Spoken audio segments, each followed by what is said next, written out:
হবে। যে ক্ষমতা এই আন্দোলনকে, এই হত্যার পরিকল্পনাকে মিথ্যাকে প্রভাবিত করার জন্য যারা পুরস্কার প্রদান করেছে তাদেরকে গ্রেপ্তার করতে হবে। আমরা এখন শাহবাগ থানার কাছে জবাব চাবো, তাদের অগ্রগতি সম্পর্কে জানবো। ৪৮ ঘন্টা বার হবে, শাহবাগ থানার সকল কার্যক্রম আমরা বন্ধ করে দেবো।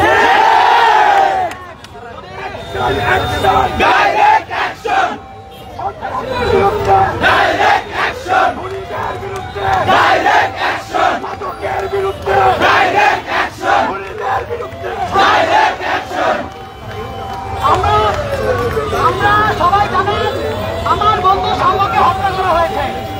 এই হত্যার করে আমাদের এখানে শিক্ষক আছে, সবার জানা দরকার। আমি আবারও বলছি, সেই পুলিশ জানে যে উচ্চারণের মাদক সিন্ডিকেট নেওয়া তারা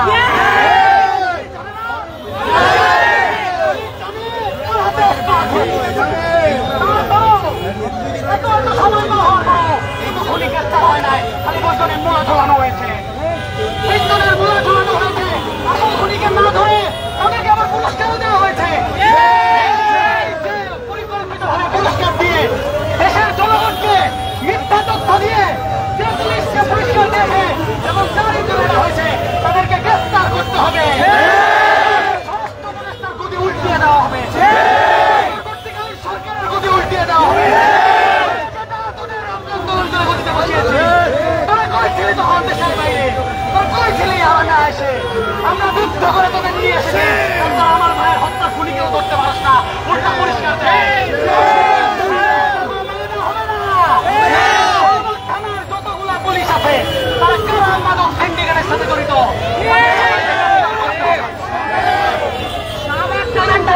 কিভাবে মাদকের সিন্ডিকেট চলে আমরা এই প্রস্তাব জবাব চাই। ব্যবসায় জড়িত এই উদ্যানের গেট বন্ধ করে, রাস্তা খালি দিয়ে উদ্যান বন্ধ করে পূর্ববর্তী সময়ে যে মাদক সিন্ডিকেট চালিয়েছে যারা, তাদেরকে ছেড়ে দিবে। যে অস্ত্রধারীদের সন্ত্রাসীদের অস্ত্রের প্রশ্রয়ের জায়গা হয়েছে তাদেরকে আমরা ছেড়ে দেবো, এটা ভাবলে ভুল করবেন। ৪৫ ঘন্টার মধ্যে সাম্য হত্যাকারীকে ধরুন, আমরা কিচ্ছু বলবো না, শাহবাগ থানাও ঠিকভাবে চলবে।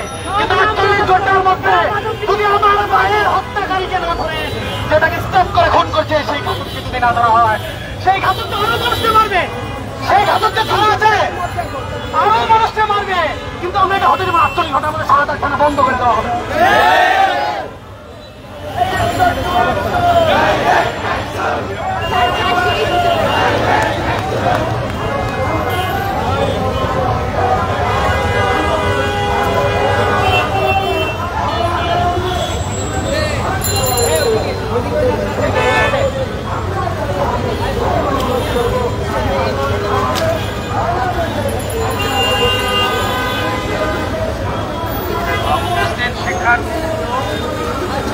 এবং এখানে যারা আমাদের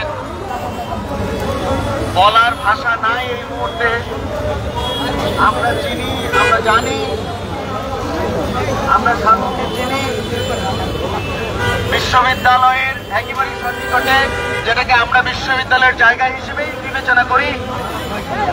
সেই বিশ্ববিদ্যালয়ের ক্যাম্পাসের সন্নিকটে কিভাবে বিশ্ববিদ্যালয়ের একজন তরুণ শিক্ষার্থী দুষ্কৃতিকারীদের দ্বারা খুন হয় এবং এই দুষ্কৃতিকারী কারা সেটা আমরা খুব সহজেই অনুমান করতে পারি। যে শিক্ষার্থীরা বাংলাদেশের ইতিহাস যদি আমরা ঘাঁটি, যে বাংলাদেশকে পুনর্গঠিত করার জন্য বাংলাদেশ